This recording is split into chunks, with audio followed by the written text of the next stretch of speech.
मी समर्थ doctor rakhi आपल्याला गुरुवारी काय करायचं हे सांगण्यासाठी आली आहे. आज गुरुवार, गुरूंचा वार आणि आज गुरुवारी आपल्या सर्वच गुरूंना नमस्कार. आज गणपती बाप्पाला दुर्वा आणि फूल व्हायचं आहे. आज लाल फूल न वाहता पिवळं फूल व्हायलं तरी खूप छान. सकाळी तुम्हाला हळद घालून स्नान करायची आहे. हळद नसेल तर चण्याच्या पिठानेही स्नान केली तरी चालेल.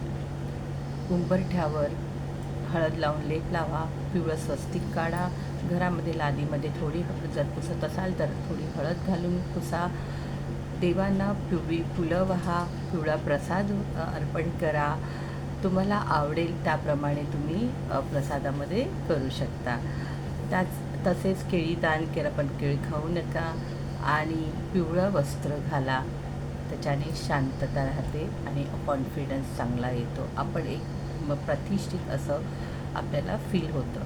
पिवळा रंग हा त्याच प्रतीक आहे आणि विष्णू भगवान महालक्ष्मींना हा पिवळा रंग फार आवडतो. हळदीचा टिक्का लावा, त्याच्याने तुमचा कॉन्फिडन्स चांगला राहतो. जमलं तर तुम्ही दानामध्ये छोटे छोटे का होईना हळदीची पाकिटं वाटली तरी चालेल, केशर घातलेलं दूध वाटलं तरी चालेल. आज पिंपळाला हळद घालून पाणी द्यायचं आहे, केळीच्या झाडाला हळद घालून पाणी द्यायचं आहे. जर तुमच्याकडे कडुलिंबाचं झाड असेल तर हळद घालून पाणी द्यायचं आहे.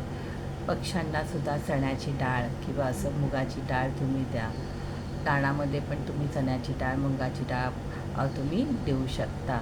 आज शिवभगवानचा आपले आराधक आहे, तर आपण त्यांच्याकडे पिवळं फूल बेल वाहिल्यानंतर ओम बृहस्पतीये नमः असा जप 108 वेळा, 51 वेळा, 11 वेळा तुम्ही करा, ज्याच्याने बृहस्पती देव तुमच्यावर प्रसन्न होतो, तुमच्या अडीअडचणी दूर करण्यास मदत करतो.